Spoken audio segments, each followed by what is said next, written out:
Welcome to the Stop Ruining My Childhood podcast. A sometimes nostalgic, sometimes cynical look back at pop culture. Join us as we revisit movies, cartoons, and live-action TV of the 80s and 90s and ask the question... Does this hold up, or did I just ruin my childhood? My name is Megan. And I'm Steve. And today we are looking at TMNT. Teenage Mutant Ninja Turtles. Heroes in a Half Shell. Turtle Power. The original cartoon, not the original live-action movie from 1990. We're going to do that another time. No, this is the original cartoon that started in 1987. Yes, exactly. And we're going to talk about the history of it and all of the ins and outs, and then we're going to review the episodes that we watched, which you can find on Amazon Prime. So for this show, if you haven't joined us before, we always do a cycle. Cartoon, and then a live action TV, and then a movie. So we just finished up a cycle. We had Fantasy Island, and then we had Top Gun, and now we're starting a new cycle with Teenage Mutant Ninja Turtles, our live action TV. Quantum Leap. Because the new one's coming out soon, and we're really excited. We both love that show as kids, but we haven't seen it together. That's true. So, and then our movie was our summer pick originally, and that is... Field of Dreams. Which stars Ray Liotta as well as... Kevin Costner. And Ray Liotta just passed away, so we're really happy that we did pick that, so we can kind of do like a little tribute to him and talk about some of his other work. So that is what's coming up. But for now, we're going to get into Teenage Mutant Ninja Turtles, and before that... we have our non-sponsored snack segment, which today is Totino's Pizza Rolls. Because Teenage Mutant Ninja Turtles love pizza. Exactly. So we wanted to have a tie-in, and we were between Bagel Pizza Bites and Totino's, and Totino's went out. Yeah. So I can't have them because I'm gluten-free, so I have a delightful DiGiorno's gluten-free pizza. But only a little bite of it to match your Totino's. Yeah. So go ahead and have your Totino's, and I will give a little bit of background and history.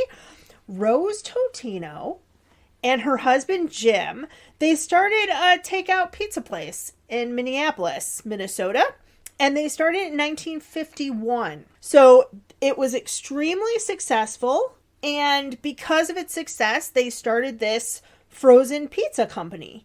At the same time, you have a man named Gino Paolucci, and he developed a series of like food businesses in the 40s and 50s.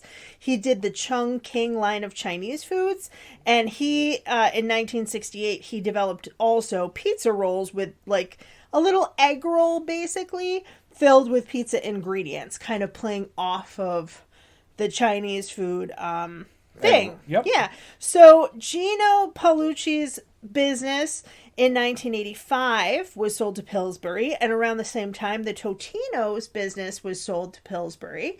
And so they kind of combined the products from the two businesses. Okay. Kept Totino's probably because it rolls off the tongue a little bit easier than Paolucci. It does, yeah. Yeah. And they started rebranding the Gino's line of pizza rolls for Totino's in 1993, which is probably why we remember them in our teenage years, just like Teenage Mutant Ninja Turtles, because Totino's were kind of a huge hit at that point. I also will say, and I will link these, I think they're on YouTube still, but Saturday Night Live has great parodies of the Totino's pizza roll commercials, and they are hysterically funny. So I'm going to have my little gluten-free bit of it's not delivery, it's DiGiorno's, and tell us about how was the pizza roll for you? It was pretty good. I mean, it's tasty. It's I had these when I was younger as well, obviously, but it's been a long time, probably 20 years or so. And it's crispy on the outside. It's got that pizza crust kind of wrapper, pierogi basically, or ravioli. And then it has, like a pizza sauce in the middle with some cheese. It was pretty good. I mean, it does taste like pizza, but it's in a little bite size. So if you don't want to get messy and, have pizza all over, it's a good like finger food snack, especially for kids if you're watching after school cartoons or homework or whatever. I mean, I remember Tostitos pizza roll commercials were all over the place when I was a kid. That's and a teenager. Sunny D. Sunny D too, yeah. And Tostito pizza rolls, I remember, because they'd be like, pizza rolls, Mom, give us pizza rolls. And she'd like pull them out and she'd throw them in the microwave, and then she'd pull them out and the kids would all grab them off the plate and eat them, which was a dirty lie. Yeah, you can't do that. Because if you don't give them time, it's like biting into molten lava. Yeah. And it burns and blisters the inside of your mouth. Yeah, these were, I feel like, we've talked about how many moms started going back to work, like in the 80s. Mm-hmm. And so they started coming out with like more and more of these, not just traditional frozen dinners, but like fun frozen snack foods that you could, and also because microwaves became more popular. Yes. Especially like by the mid to late 80s, everybody had a microwave, right? Mm-hmm. So what I always think of with Totino's is also Hot Pockets. Like Hot Pockets, Totino's, those pizza bagel bites we were talking about before. Mm-hmm. And I don't know why Sunny D. I think because the commercial is a similar structure that all the kids want it. Like they come home after school, and instead of having like peanut butter and jelly sandwiches or brownies that if you're a stay-at-home mom, you have time to like make brownies or cookies. Yeah. But you don't because you're working. So give the kids some Sunny D and some Totino's. Right. So my DiGiorno... I don't have fun facts about DiGiorno right now. But I will say this. Most gluten-free pizza is super, like, thin crust. DiGiorno's has a bit more biscuity kind of...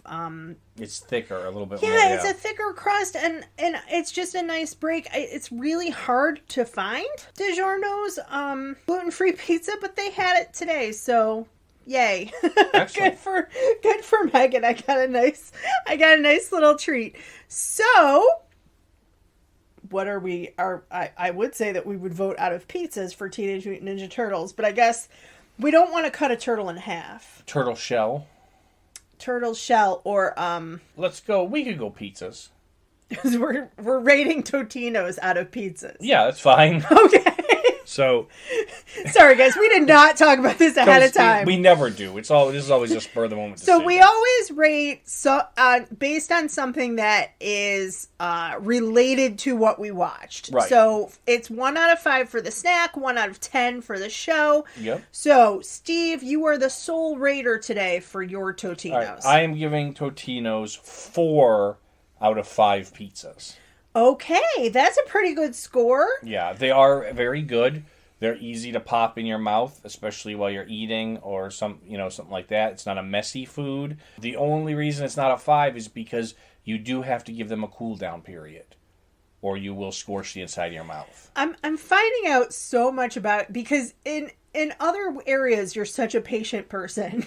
It's a safety. I know, but restriction. It's like you also talk about like fast candy. Like you didn't like sugar daddies because they're a slow candy. Yeah. So when it comes to snacks, Steve Hall does not want to wait. Well, a snack is like fast. Okay. So it's supposed to be, right? So.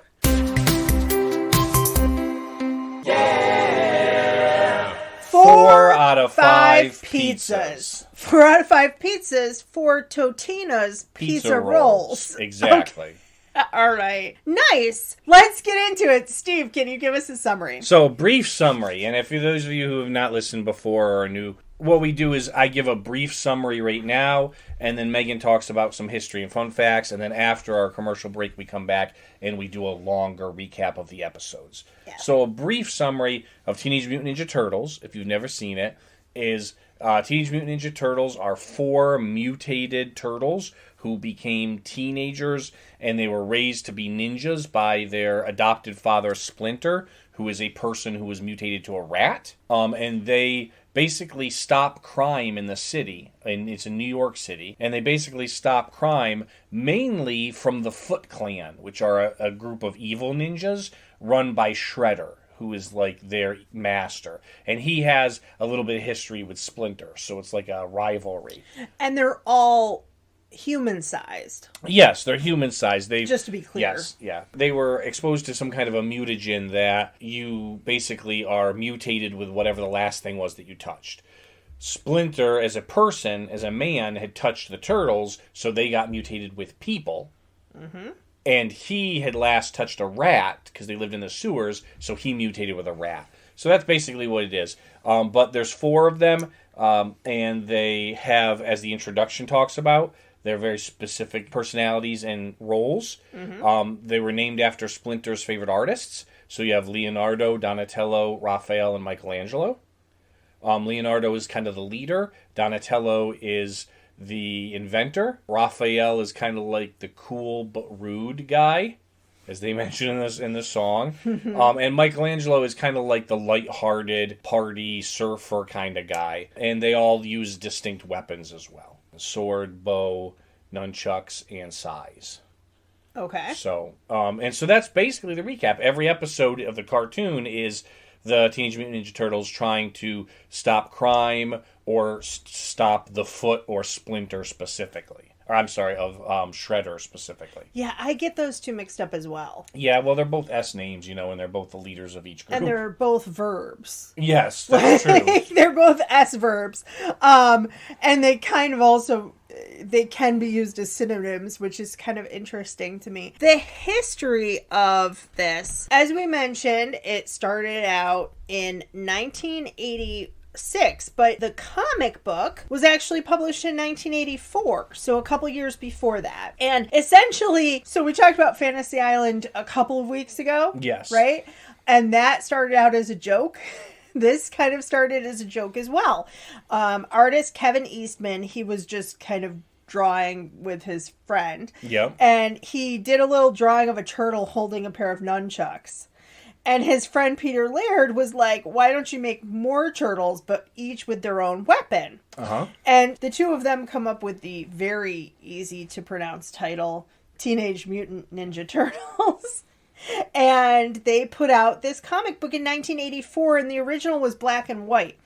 But it kind of took off, probably because it's such an unusual name. Mm-hmm. And probably a lot of people were wondering, like, what the concept is. It wasn't really originally for kids. It had a lot of more of a dark tone. Okay. And there were 4 turtles who were assassins, again, raised by Splinter, and their goal was to kill Shredder, not just to stop him, because they really were assassins. And they did achieve their goal. They give an ultimatum to end his own life, and in the final act, instead, he tries to blow them up with a grenade. It explodes, and then they really, like, rip and tear apart the entire rest of the Foot Clan. Okay. So, or the gang, or the Purple Dragon gang. So it had a lot of darker tones, but because it was so popular, there were all of these copycats, adolescent radioactive black belt hamsters, cold-blooded chameleon commandos, and this is my favorite, preteen dirty jean kung fu kangaroos. Okay. I want to read that. And then when the cartoon debuted, there were other shows that were very almost kind of copycat as well. Street Sharks, which we'll watch if we can find sometime. Biker Mice from Mars, Samurai Pizza Cats, and the Wild West COW Cowboys.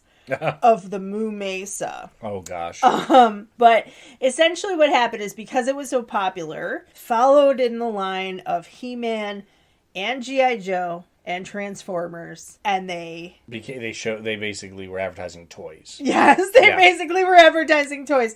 So, thankfully, though, they already had the story, which the others did not. Right. They started with the toy and built a story around it. Yeah, interestingly, this one actually wasn't like, it could be criticized as being a commercial, basically, but it really wasn't, because whereas Transformers and G.I. Joe were toys first, this one was a story, a comic book, and a cartoon first, and then they spun the toys off. So really, the cartoon show and the toys kind of came at the same time. Okay. But there were $1.1 billion worth of toys sold between 1987 and 1992. Third best-selling toys of all time. And they really were promoted with the animated series and then later on the movie. They had, as Steve mentioned, they all have catchphrases. they're also color-coded because they all look alike because they're Yeah. turtles. So we'll talk about that when we get to the episode because they make some jokes about Which it. is different from the comic, because in the comic they all had red. Oh, okay. Yeah, they were all the same, but they changed that for the cartoon. Yeah, I think it's kind of interesting. Uncle Phil from Fresh Prince of Bel-Air, James Avery, he voiced Shredder from the beginning until the middle of season 7. So one of the episodes we watched has his voice and one doesn't. Okay. Which is kind of interesting. And then, the girl who played April, Renee Jacobs, she also did the animated Punky Brewster, My Little Pony, Moon Dreamers, and my favorite, which I don't think anybody else has heard of, is Rose Petal Place, where I've never heard of it. I had the record and I watched the TV show. If we ever watch it, we'll definitely ruin my childhood because I think it's probably very sappy. But basically, the flowers sing. And they come to life and they sing and they have these beautiful outfits. But yeah, this kind of took off in a huge way in the 80s and early 90s. We had the video game Nintendo put out in 1989. 1990 was the first movie, live action, with Jim Henson's Creature Shop. They kind of then pushed out very quickly the second one, which was The Secret of the Ooze. Right, yeah, they did push that out in fast. 91, and then they had a third one that they kind of aimed at the foreign market, particularly Japanese viewers. Yeah, they went back in time into ancient Japan or something like that. Yeah, and that one's just called Teenage Mutant Ninja Turtles 3. Yes.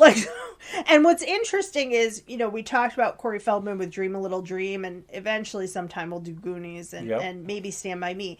But he was a voice in that movie, and he did the first one and the third one, but not the second one. Okay, interesting. And I'm not, if we ever do the movie, we'll find out why, and we'll talk about that. Okay. But I didn't want to do too much research into the movie because I really want to focus on the cartoon. Yeah.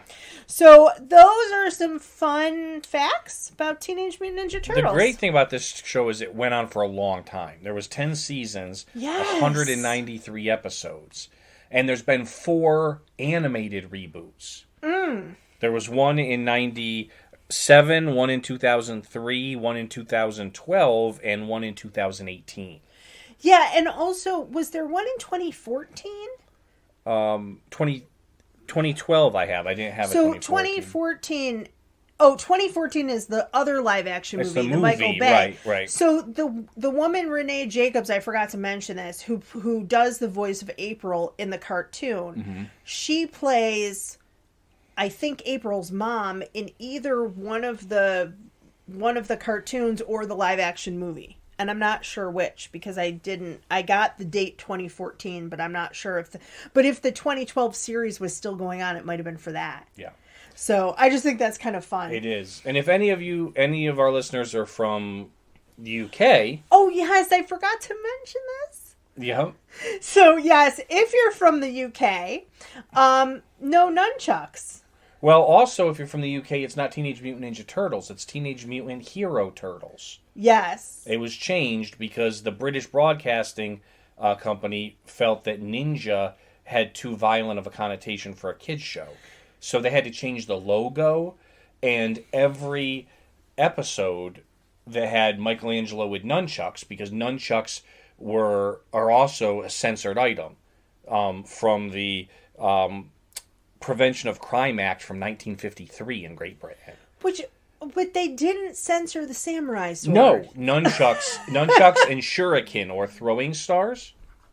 Nunchucks or Chinese stars or shurikens are both censored. And so they had to go through and cut out any scene where Michelangelo was using his nunchucks. And so not only did they change the name of the whole cartoon and censor that, but then the people that were actually producing the cartoon got so sick of internationally having to change it that after season 4 of the show, Michelangelo doesn't use nunchucks at all anymore. He starts using a grapple hook. Yeah. That they started... they were using a grapple hook that I think they called, like, the turtle line. And actually in episode 7, or in season 7 episode that we watched, he uses that. And I thought it was just a weird thing he was using a grappling hook. Mm-hmm. But they stopped him using nunchucks altogether. And I am vehemently upset about this. Okay. Because I've never heard of this in my entire life until I researched this for the show. I always had remembered Michelangelo with nunchucks, so I probably saw the first 4 seasons. Yeah, I thought maybe we would talk about this in reception, but I'm glad we're talking about it here. I didn't know either because I don't know if they changed the toy, and I did look it up and I couldn't find. But we'll get into that with our memories because the toys each had the weapon that they had in the show. Yeah. So, it should be kind of interesting. I don't know what Britain's issue with nunchucks was. If anyone knows it, you can comment or let us know, DM us. Please do. Please, because if anyone's ever used them, and I have in my life, they're a terribly hard weapon to try to use. You normally end up hitting yourself in the head or the shoulder or the privates. Which is probably why they're illegal. Yeah, but it was illegal as a weapon, like used on other people. It's very difficult to use. Think about it like in a lot of states in the U.S., like fireworks or firecrackers are illegal, not because they're a weapon, but because people blow their own hands off. Yeah. So maybe in 1950s, this kind of thing was popular with kung fu movies and things like that. Yeah. And people were having, bruises down below the equator. Or whacking people over the head. Or whacking themselves in the eye. And doctors were in the United States, they are illegal in, I think, 4 states. New York being one of them. Really? But it's because they're a strangling hazard. Because there's a rope or chain in the middle. Okay. So that could be the same for Great Britain. I don't know. I would be really interested in finding I'd be interested in knowing also if that's still a thing. Yes. Or if they can just... Not that comes up that often on TV, that you'd be looking at nunchucks, but I just want to know if it's a thing. All right. So, at any rate, those are some fun facts and some history about the show. We're going to take our break. When we come back, we will talk about our memories or lack thereof, and then we'll get into our full review and recap. This podcast is supported by its creators and listeners like you. Help keep our show ad-free by visiting our website, stopruiningmychildhood.com. There you can find links to our social media. And this very podcast you're currently listening to. Both Megan and I are authors, and you can find links to our books on our About page. And on our Watch With Us page, you can find videos and links for all the shows and movies we discuss on the podcast. And more importantly, links to buy the nostalgic snacks we review as well. We also post bonus content about once a month. So subscribe, and follow. For a small independent podcast like ours, it really does make a difference. Thanks. And now back to the show. All right, so we are back. Razor and Teacup. Those were our call signs. Those are our call signs for Top Gun show. For Top Gun. But today we're talking about Teenage Mutant Ninja Turtles. I'll go first, is that right? And then you can talk about your memories. Yeah, go for it. So, my memories are mostly that my brother was obsessed with this show. So, I called him. Mm-hmm. I wish that... So, my brother works in the medical field. He's a rock star. He did not have time to talk with us today, really. But I did get a 2.5-minute phone call with him. And here's what I asked. I just said, why did you love Teenage Mutant Ninja Turtles so much as a kid? And he said, this is surprising to me. He said, well, the song was great. And I was like, that's interesting because the song hooks you in, right? Yeah. And it tells you the whole story. And he goes, and then he said they were really smart about the way that they marketed it because for him, it was like for you with He-Man, all about the toys, right? And I remember playing with the toys with him because I actually kind of enjoyed them as well. Whereas like He-Man and stuff, I didn't really connect with as much, or G.I. Joe. Mm-hmm. But the Turtles were really fun. They had little things where if you press the shell, they'd spin a little bit. And as he said, he always he had to collect all of them because each one did a different thing. Yeah. And came with a weapon. Your brother was quite a bit younger than I am, and you could tell because those were the newer toys. Oh, okay. That was not the first, the original. I didn't know that. But they really articulated and moved really well. Yes. And also, I will say too, I think you're right, because a lot of his other toys, like the He-Man stuff we talked about, was like secondhand. These were not. Like, he begged my parents for them. He goes, they had a cool villain, but they were like cool dudes who like talked kind of like, hey man, whatever. And they talk like Spicoli from Fast Times at Ridgemont High. And they love pizza, which what kid doesn't? Yep. He goes, but they were really smart they marketed it for younger kids with like teenagers that were cool that they could look up to. They had the toys, but also for him, the video game. Okay. Because Tim was super into Nintendo. Okay. And at one point for Christmas, that was like his only gift. Oh, or yeah, maybe like one of gift, it was quite a lot. And that was the point where then my parents were like, you have to go outside. Like, you can only screen time. Was a cool game, Yeah, and it was I remember playing it too. Okay. It was really... Yeah, we had it. We played it. Yeah, it was awesome. I just thought it just was a really fun game, and even as a girl I enjoyed the toys, even though it wasn't like my jam, like I played with those with him, you know. Right. So that's really the biggest thing. This song, I do remember it's quite catchy. I don't think that I saw the live action movie in theaters, but I think that we rented it a couple times, and Corey Feldman I think he's like the cool turtle. I don't know. You think he's Raphael or I don't know, or make it one of the two, okay. But he's whatever. My guess is he's the smart aleck one, but I just remember that he was kind of cool, and I didn't love the movie, but it was like, it was like a whole thing as part of my also, do you remember this, Steve, that when the movie came out, especially it was 1990, the height of Teenage Mutant Ninja Turtles, that every snack was like branded? Oh yeah. They had like, I don't know about Totinos, but gummies and Teenage Mutant Ninja Turtles fruit snacks. Yes. Fruit roll-ups. Yeah, there was everything was Teenage Mutant Ninja Turtles. Cookies. Like, even if they weren't green or whatever, like, you know, you'd have like Oreos or Chips Ahoy with like Teenage Mutant Ninja Turtles on the packaging. Yeah. It was like, it was a huge thing, and because of that, they would be in all these commercials as well. Yep. So it was like doubling down on everything. So yeah, those are some of my memories. How about you? Did you play with them with your brothers, or? Oh yeah, Teenage Mutant Ninja Turtles was huge in our household. I mean, they came out in 87, so I was 10. Right. So prime age, and then my brothers were younger than me, but they of course played with anything I did. So, and we watched the cartoon. I watched a lot of the cartoon. I mean, I guess I probably don't remember the Michelangelo not having his nunchucks by like season 5, because I don't know, by that time I would have been going into middle school. Yeah. And I may not have been watching it as much anymore. I didn't remember it going 10 seasons. That's a long time. Yeah, that's crazy. But yeah, so I do remember watching a lot of it.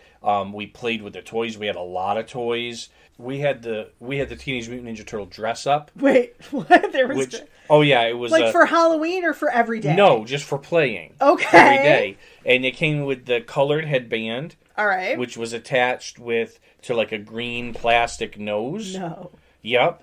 And then you also got a belt that held the weapons. I know we had Raphael. We had the red with the size. I know we had Michelangelo, the orange with. I don't know if we had Donatello and Leonardo. Did it have a turtle shell for the back? No. It was just the nose and the But it was pretty fun. So we had that, as well as we had a ton of the toys. I mean, lots and lots of toys, because they kept coming out, like He-Man and G.I. Joe. They had multiple generations of toys. I was going to ask you, because we didn't, but we saw in season 7 the van. Did you guys have a van? Did they make that as a toy? That's the like the battle wagon or the party wagon, something like that. We had the van. We had the base, which actually looked like a sewer with like the street as the roof. Wow. So like you could come down into it.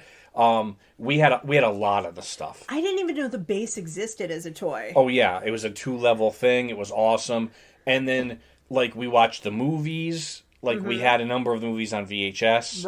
Right. We also went to the Teenage Mutant Ninja Turtles live show at the Times Union Center. Stop it. No, it was like Disney on Ice. Oh but it was Teenage Mutant Ninja Turtles, and they rocked out and they played instruments and they like fought the foot soldiers, and it was like crazy ridiculous. Oh my goodness. And I'm sure it was probably super expensive for my parents, just like going to like Disney on Ice. Yeah. We went with some friends, I think, like, and their parents.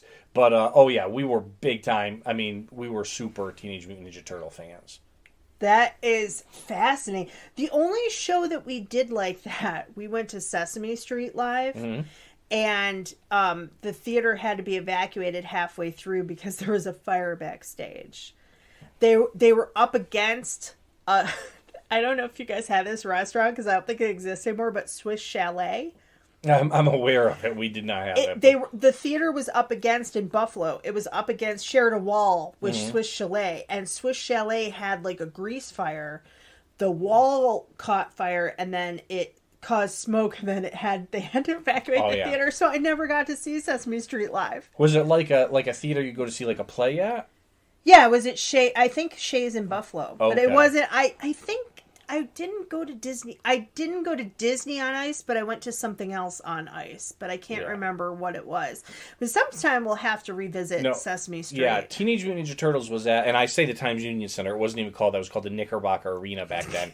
But it was not like, for those people obviously that aren't local to Albany, New York, it's not like a theater. It's a stadium. Right. It's like where basketball and like music, like concerts, it's a major thing. You know, that goes to show you just how big of a phenomenon this was. Oh, yeah. Like we talked about with Alf, that was something that it's part of the 80s. It was in our childhood. It's almost like in the background, right? Yeah. I guess to a certain extent He-Man, but I think the difference with He-Man is that the live action did not hold up and didn't do well. Right? Right. What they did with this is that they used the live action to propel further the series and the toys. And that's one of the reasons it lasted for 10 years. So that kids, like my brother is how many years younger than you? 6? So you would have been 10. He would have been 5. He wasn't playing with them when he was 5. He was playing with them when he was like 10, 8, 9, 10. So that's the thing that they that's one of the things he was trying to say too, is that they use the video game, they use the live action to like keep the franchise alive and going. It's funny that he remembers like the Nintendo game, which we may have had because we had Nintendo and Super Nintendo and all that. But I remember Teenage Mutant Ninja Turtles, the arcade game. Yes, it was awesome, and it was like if you went to any arcade, like there's. You know, you can always play lots of games in an arcade, but there's certain games that are just awesome. The controls, the colors, everything. And Teenage Mutant Ninja Turtles was a great arcade game. So that's a good point. In our mall, we had a little, like, you've seen it. It's not quite a strip mall, but it wasn't a real mall. Oh, no. You haven't seen it because it's replaced with a Walmart. So I have not seen it. It was the size of a super Walmart, basically. Okay. But that's the theater that I worked in high school was there. But when I was younger, they had an arcade called Aladdin's Castle. Okay. And there would be a lot, like when we would go shopping at the mall, there would be a line for that game. That it's a small arcade, but sometimes it would be like out the door of people waiting to play Teenage Mutant Ninja Turtles. Yeah, it was a huge deal. All right, so let's get into it. We watched 2 episodes.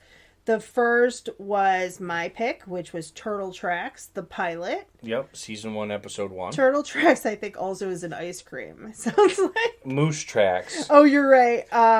And then we also watched season 7, episode 7. The Irish Jig is up. Yes. So, what's maybe a couple sentences to overview the pilot? So the pilot episode that we saw it basically introduces the characters. We see April O'Neil. She's trying to report on crimes that the Foot the Foot soldiers and the Foot Clan are doing, and she gets saved by the Turtles because a bunch of criminals chase her down into the sewers, and that's where she runs into the Teenage Mutant Ninja Turtles, who save her, and then she meets Master Splinter as well as the Turtles. They give her a brief history of how they came to be. They info dump it a little bit. and then they help her investigate the Foot, or these crimes by who turns out is the Foot Clan. And then she helps them. They save her a few times. They fight off a bunch of the Foot robots. They find out are robots. And then at the end, Shredder is getting away, so he floods the building. And they rush up to the top of the building and end up swinging away to another building just before the whole building collapses. And then they all go and eat pizza together. Yes, they do, with weird toppings.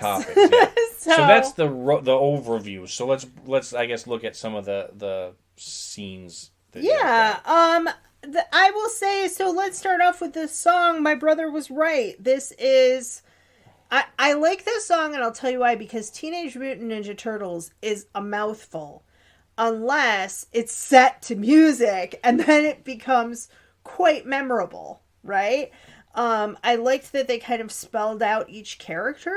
Yep. Because I did not remember it all. Even when I was younger, because... it was kind of like adjacently playing with this. Right. And watching it once in a while because it happened to be on Saturday morning before whatever I actually wanted to watch. Yeah. Or after Muppet Babies or whatever. I really didn't remember who was who. So the song was kind of cool and helpful, and it's an earworm, right? Yes, it definitely is. I keep singing it, and it's been a couple days since we watched it. Then we get to the beginning piece where April is doing the reporting and she's trying to uncover the crimes. Yeah, she's reporting on some scientific equipment companies were broken into. And right. She's reporting on them, and she kind of wraps her up a report and says, well, let's stake this one out. And her crew is like, no, it's getting dark and this is not a good section of town. And then she's like, it's fine. And then a bunch of criminals... They're not the Foot Clan because they're not ninjas, but they're like criminals that work for them. Yeah. They're like dressed as punks, kind of. Attack, basically come up and they're like gonna rob them or attack them. And her crew is like, oh, I just remembered, we gotta leave. Like, this isn't right. And they try to ditch now, and she calls them a bunch of sissies. Yeah, which is hilarious. So my highlight and my low light. First, I thought it was funny that she called them sissies because it's establishing that this is a strong female character, right? Yes. I think my low light was what's up with her haircut. I never understood her haircut, and I know that this is a dumb thing to say, but I think they're trying to show she's a strong, like, a new kind of girl who, like, she can keep up with the turtles, yep. Right? So she has kind of a tomboyish haircut. I think if she had been not sexualized like in He-Man, but a little bit more feminized, that more girls might have watched this show. Yeah. Because I don't know. I know that sounds horrible. I realize gender expectations have changed, but I'm talking about like in the 80s, when I looked at this show, it didn't interest me. And I think the way that my brother talked about the Teenage Mutant Ninja Turtles, almost aspirational, that they're teenagers, that they're cool, that they're hanging out and eating pizza, that they're ninja, right? All of that. If they had in some ways she's aspirational to me now, but right. I'm a strong, confident lady. They put her in like a one-piece like utility jumpsuit. Yeah. That's yellow. That every time I look at it, all I can think of is the man in the yellow hat from Curious George. All I could think of was that I think she's supposed to look like Amelia Earhart. I think that's what they were going for. But it doesn't connect for her being a news reporter? No, well, but my point is that, like, I think even now that I'm talking about it, the haircut and the flight jumpsuit almost, I think that's what they were going for. For her to be like a strong woman like Amelia Earhart. Okay, that makes sense. And then get lost in the ocean. Yep. It's a horrible joke. But my other highlight, this is my favorite part of both episodes. Mm-hmm. So April's reporting, and they're following basically CSI has come in. Now, this is before CSI was a show, but CSI has come in. And this guy in glasses who looks like a typical like cartoon professor with a beard and all that. And he goes, these marks could only have been made by a samurai sword. The marks on the door could only have been a samurai sword. And then he inspects the rope and he goes, that's it. It must be ninjas. And the police goes, how do you know it's ninjas? And he goes, look. And he flips it over and the rope says made in Japan. But like a lot of stuff is made in Japan. Yeah. Right? Like, and I just thought that was so hilarious that these could only have been made by samurai sword. Yeah. Oh my goodness, it was hysterical. Two of the things this introductory scene is she's running from the punks. Yes, talk about that. She's running from them, and she looks around at all these buildings and things, and decides to slide into the sewer. Yeah. Through the storm drain. Yeah, that's how you do it. And so they look at it and they're like, and then they look over and see a manhole cover, so they go into the sewer too. Whereas they chase her, and that's when the turtles jump in to save her. So my first thought is a question: why do you try to escape into the sewer? Well, you're friends with Pennywise. She's never read it, apparently. Yeah, exactly. Right? But secondly, my highlight here is, and you probably did not notice this, but two of the punks, the leader and the right hand, later on are mutated and become Bebop and Rocksteady. I did not know that was them. Yes. What I did notice was that the punks all had mohawk haircuts like Mr. T, but dyed. Like, they are actually supposed to be dressed like kind of new wave punk. Right. Which puts a bad spin if you liked that kind of music or you were into the punk scene, right? The other thing that I noticed is fascinating to me because I did go to New York City pre and post Giuliani. Mm-hmm. And this is really before Giuliani and then Disney. So if you're not from here, or if you haven't been to New York City, or you weren't in New York City in the 80s, New York City in the 80s became really crime-ridden, and it was quite grimy, and you could go into Times Square, but you did have to be careful. Yeah, it wasn't great. It was not great, and there were a lot of... the zoning was different, so what had been before really great, like, movie theaters were like adult theater. Like, things like that had kind of come in, and part of that was because of drugs. And Mayor Giuliani, feel how you will about him now. But at the time, he basically came in and was like, we're a tourist destination, and we're an amazing, large, great, one of the largest cities in the U.S. Yeah. Let's clean this place up. And he did some things with the police, but one of the other things that he did was change the zoning. Yes. And then he sold a big chunk, like an entire block got sold to Disney. Yeah. So Disney came in and put their store there, and that started to be like an anchor, and then other stores came in, and now it's the New York that you see in like rom-coms where like girls are going to bakeries. He cleaned up the whole city because he had two biggest problems were unemployment and crime. Yes. And so he came in and he hired a bunch of people and made them cops. Yeah, that's true. And then he sent them back into their own neighborhoods where they knew who the troublemakers were. Exactly. It's interesting to see because we see that view of New York City in other movies. Like, if you watch, some point we will, Trading Places, the Eddie Murphy movie. New York in the 80s is depicted in that. And I think probably the 90 version of Teenage Mutant Ninja Turtles. Right? Right. That it is more like Gotham of Batman. Yes, it really kind of was. Yeah, so it's just an interesting look, especially in cartoon form. So then she goes and meets the turtles. Yeah. She faints. Yes. When she realizes they're turtles. And somebody says, oh, yeah. She goes, you're turtles. And he goes, you have a real mind here. Yeah, that's Raphael, because he's cool but rude. Raphael He's kind of a jerk. Kind of a You can't say that. I'll bleep myself. I don't care for Raphael in this first episode. He's not nice. So they bring her back to their lair, and she wakes up, and Splinter comes over, the rat, to give her some tea, and she sees him and faints again. Yeah.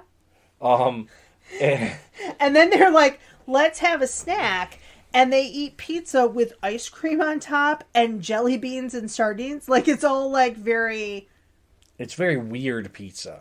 Well, it is the kind that, like, if you were, I don't know, 14 and a dude, you might be like, yeah, let's put ice cream on pizza and see what happens. See if it tastes good. Yeah. Sardines, jelly beans, candy. You know, it's like, it reminds me of the scene in Elf. When Will Ferrell puts like M&Ms and syrup on his spaghetti. But, you know, in talking about, we've talked about a lot of snacks, and I just thought of you and your brother did the movie Rad, recapped Rad, and talking about like how you play with Skittles and smash them together. It's not that far off, right? My confusion here though was at various points they cut to Shredder, the villain, and he's watching all of this, but it's never explained like how he's watching.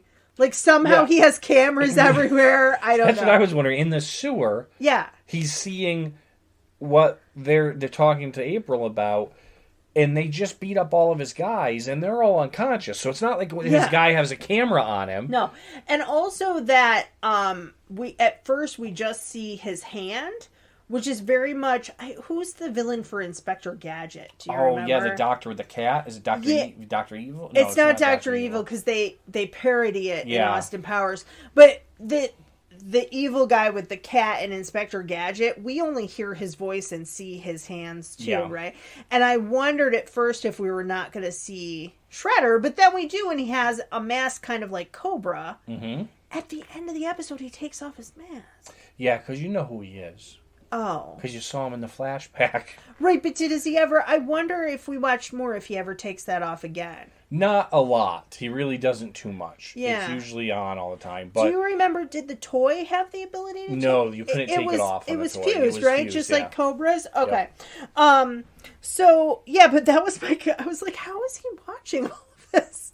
He has really good surveillance cameras. Yeah, he has like Ring cameras like everywhere 40 years before they were invented.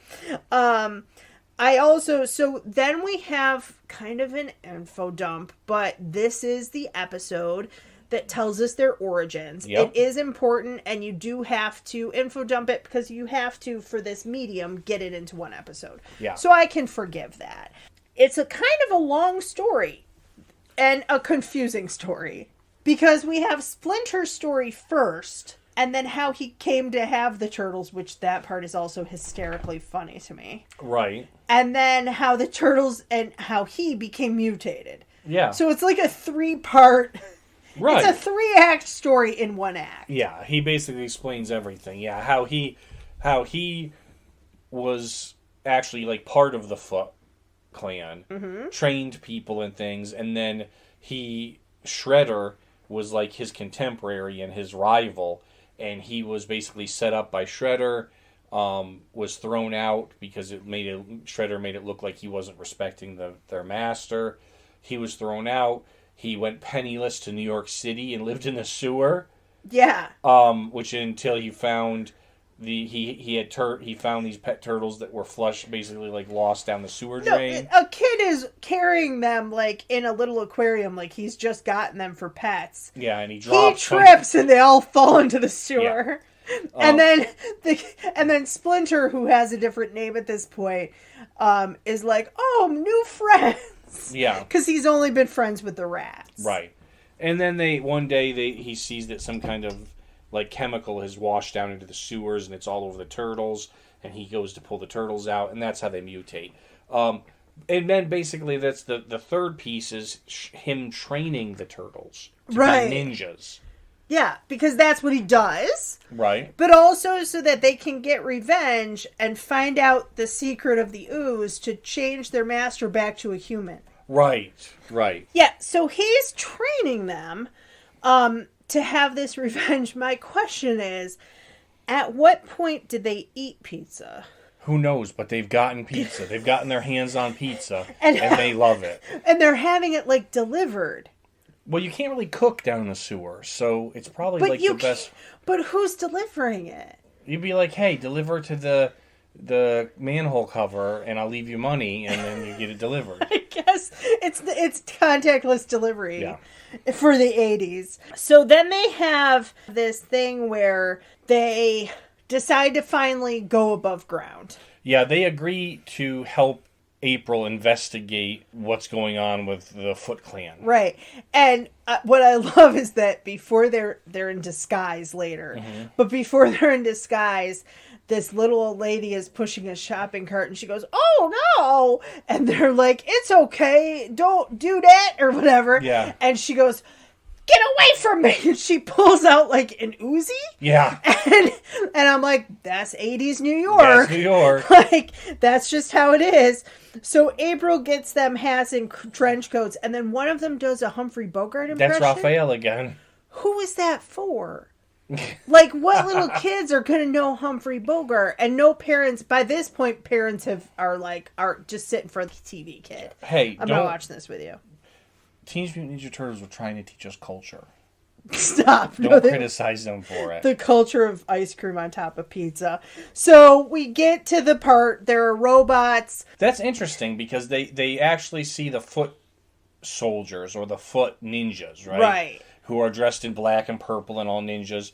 And they hit one of them and realize they're robots. And so then they're able to really trash them, right? And it's interesting because this is not, for being Teenage Mutant Ninja Turtles, this is not a violent cartoon. They either punch or like throw a bad guy. But they've got bladed weapons. They never cut anyone. Right. They never, and they actually were taking it easy on the foot soldiers till they saw that they were machines and then they could like break them. That's true.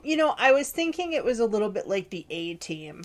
That there's violence, but not not as violent as it's certainly not as violent as the comic book, apparently. I thought was kind of cool is that the robots had laser weapons, so they had like throwing stars, but they were lasers.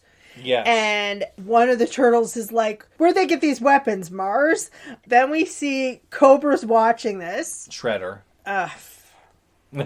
Yeah, in my notes I have Cobra. That's hilarious. I get them mixed up. They both have masks, and they look the same. So Shredder's watching this, and then he decides to turn the skyscraper into basically what looks like a huge, beautiful water fountain. Yes.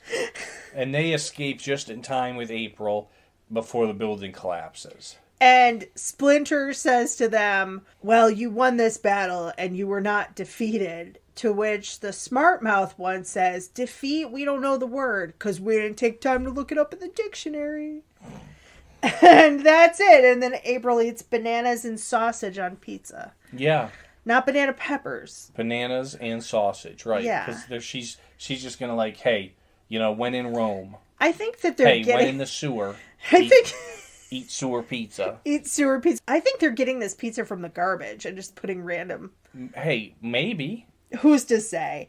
So that closes out the first episode. Yeah. And I will say, I think that this one moved along pretty well. I thought so. In comparison to the next one. Yeah. Season 7, episode 7, The Irish Jig is Up. Now, we noticed they did a lot of traveling in season 7. It looks like they did a whole European tour. Yeah, it seems like they were touring a lot of other areas. They did at one point, well, they have Splinter's new sword and it looked like a Camelot themed. They had an Atlantis themed. They went to Denmark. They went like all over. Here, they're in Ireland. All over Europe, yeah. So I'm guessing that's to pull in more European viewers. That's my guess. And to teach us, as Steve said before, more about culture. Yeah. So this same intro. This episode, same intro. This episode basically is the Turtles and April and Splinter are touring Dublin, Ireland. Mm-hmm. And Shredder, and now he has Bebop and Rocksteady, who are two of the punks that were mutated into a rhino guy and a warthog guy. Yeah. They're like his minions. That happened early on. So those are the last things they touched, though? Like, I wasn't clear on that. Okay. And so, and also he's made a connection with Krang. Okay. Who is a disembodied brain. All right.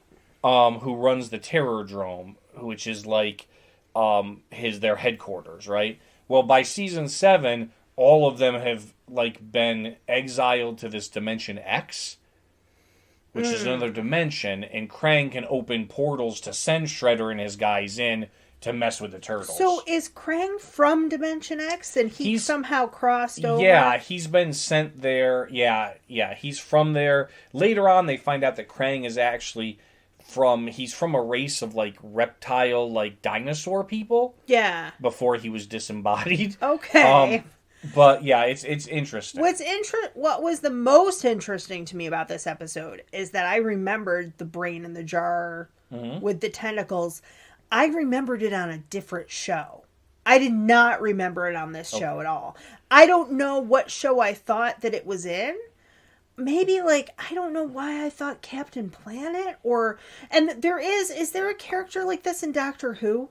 The Daleks look like this when they break them open. Right. So that might be what I'm thinking of. Earlier in the cartoons, Krang also had, like, a guy. Mm-hmm. It was like a suit, like a robot suit, but it looked like a guy. Yeah. And he, like, was in the stomach. And there was, like, a clear glass, like, spot where you could see Krang in, like, the stomach of the body he was operating. And they would utilize that sometimes, too. But yeah, and so basically, while the Turtles are in Ireland, Krang and Shredder decide to go through their dimensional portal and with this rainbow transforming ray. Okay. Which can mutate animals.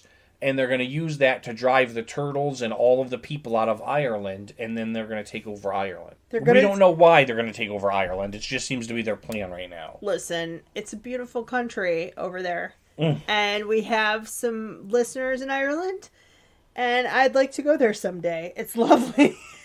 Who wouldn't want to be taking over Ireland? Yeah, they make a number of references to St. Patrick driving out the snakes. Yeah. And my the first thing I didn't like was that April and Splinter are different voices in this episode. I did not care for them as much. And I think James Avery was definitely not doing the voice of Splinter, and it showed. A lot of the voices had changed by this point. Yeah. Interestingly enough, do you know Chuck Lorre? Yeah. Who was a showrunner of a lot of things? Yeah, he did 2.5 Men and a few other... He was connected to Teenage Mutant Ninja Turtles, and he is the voices in the introductory song. Oh, I didn't know that. Yeah. I didn't see that in my research. Cool. But, so he's still singing, or at least... did he write the song, or did he... He may have been part of the production, but he also did the voices in it. So he is still singing, but the other voices have changed. My highlight is that when they get out of the van, their disguises last time were trench coats and fedoras. Yes. This time we have Hawaiian shirts. Yes. And hats. Well, they're on vacation, Megan. But they're on vacation in Ireland, not Hawaii. And it's just funny to me that they're like, we have to look like tourists. Yeah. But they look like obnoxious American tourists, which I guess they are. But still. They're undercover in their van with the huge turtle shell on it and the guns on the side. And the satellite. Yeah.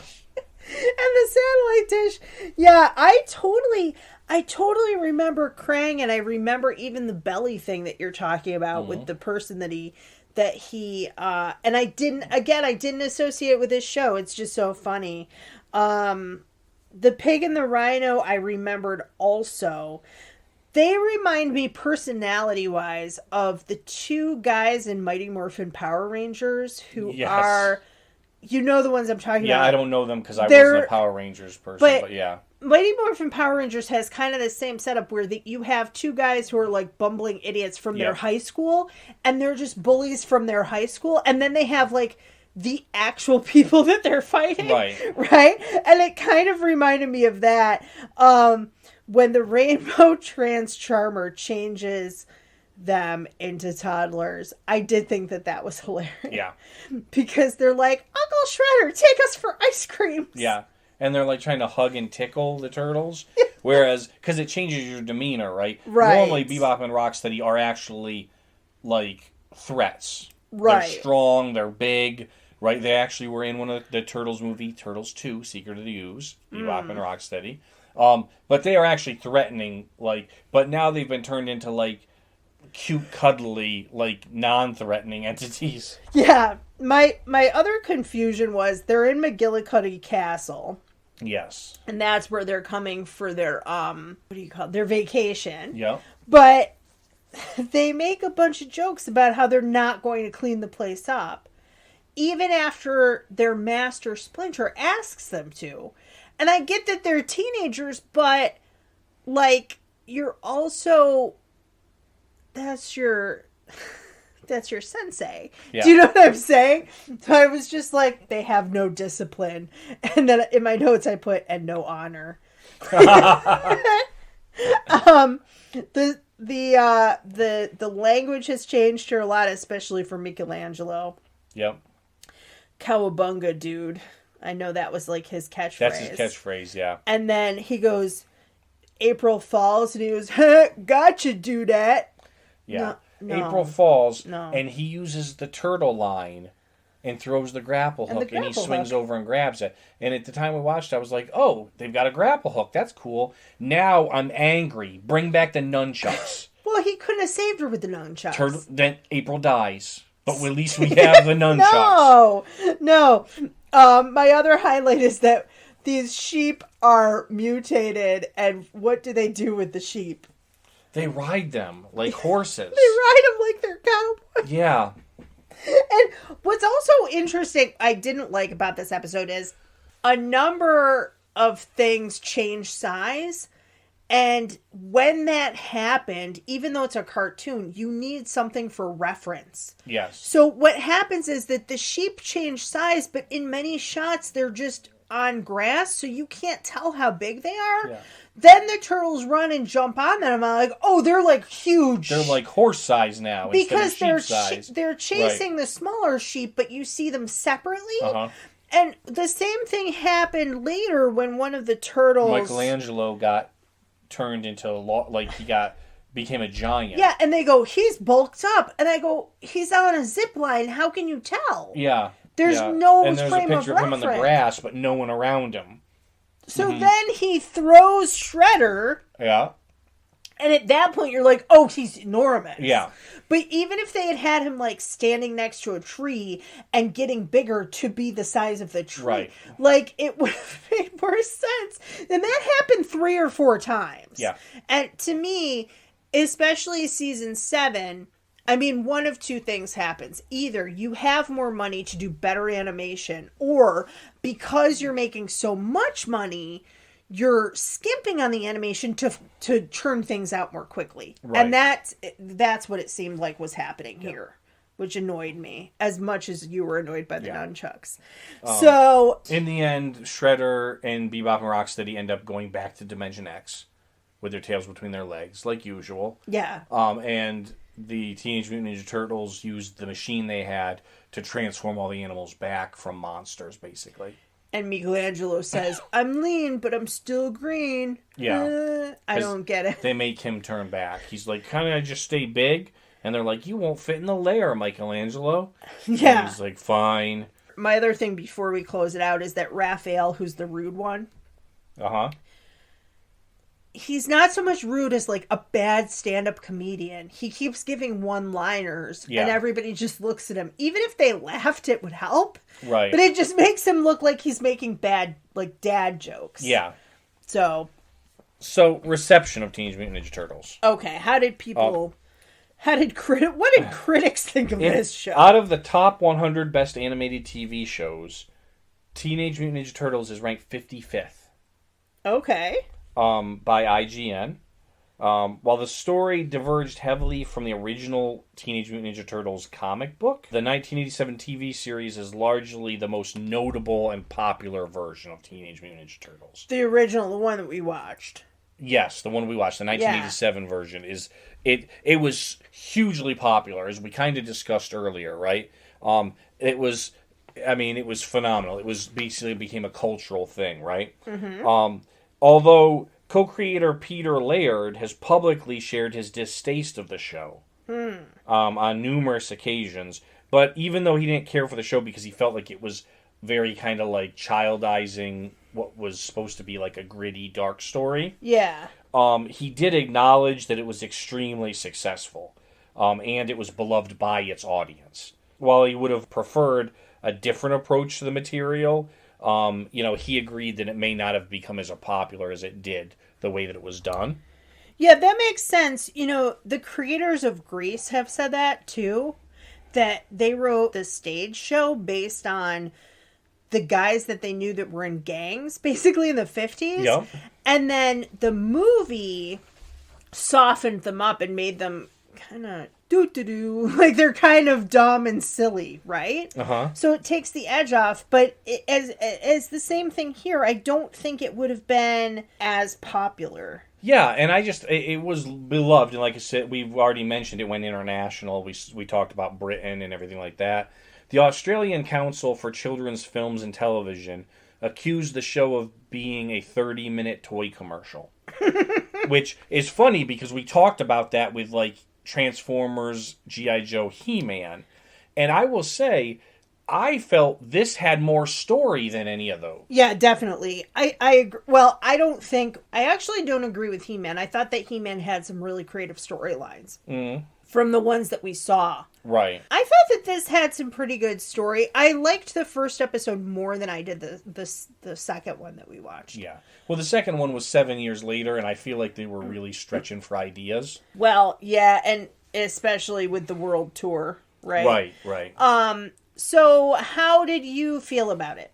So, my reading of it, I felt it still held up. It was what I remembered it, and like I said, it brings back a lot of great memories. My brothers and I were all Teenage Mutant Ninja Turtles fans. Mm-hmm. So, out of 10 pizzas, I have to give it 9 pizzas. Wow, okay. All right. Nobody's going to come at Steve this week. No. They might come. Come at me if you think that Teenage Mutant Ninja Turtles is less than a 9 out of 10 pizzas. Oh, no. They might come for Megan. I don't know. I have to say, I think, this is a lot like Transformers. We talked about this on our 25th episode when we kind of did like a retrospective. Yep. You're looking just at a very small slice, if you will. Yep. It's a pizza pun. Nice. But you're looking at a very small piece of the larger whole. Yes. So it's kind of like Transformers if you took like the lore and the movies and the toys and the show, but we're just looking at this show. Yeah. Which I liked the toys actually, but I wasn't like a huge fan of this show as a kid to begin with. I did like the first episode. The second episode felt really slow. And it was 22 minutes and it felt like 40 to me. Okay.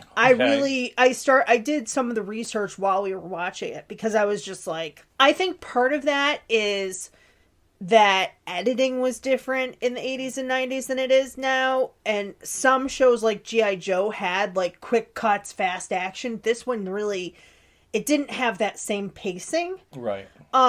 So I think I'm going to go with a 6 on this one. Oh, that's okay. There's no account for taste. So... Yeah! 7.5 pizzas. For Teenage Mutant Ninja Turtles, 7.5 pizzas out of 10. That's not too bad. No. And 4 pizzas out of 5 for tortillas. Totinos. Pizza rolls. So... Normally this is my favorite part of the show because I get to read weird descriptions of shows for Steve, for what is Steve willing to watch. I have some titles, but my question is there an episode of Quantum Leap you'd really like to revisit? Because I know you love that show. I do love that show. My thought was, so we do play Dungeons and Dragons sometimes. Mm-hmm. My thought was that we both love this show a lot. We might pick episodes that we know are good. Yeah. But we could also roll the dice. Yeah, we could roll the dice. All right. So we're going to pause and we're going to grab some dice. All right, you guys, I'm so excited. We are leaving it to fate. Yep. 1 out of 5, because 5 seasons of the show. We're going to roll it for twice. Once for Steve, once for Megan to pick the season. Each season has a different number of episodes, and we'll roll it again based on that. Yeah. So, take a shot. This is for mine. 2. All right. I have season 2. Yep. All right. And I will have season 4. Okay. So, season 2 has 22 episodes. Okay. And I don't think any of them are 2-parters. So, that's good. All right. So, you ready? Yes. 11. All right. Season 2, episode 11, A Portrait for Troyan.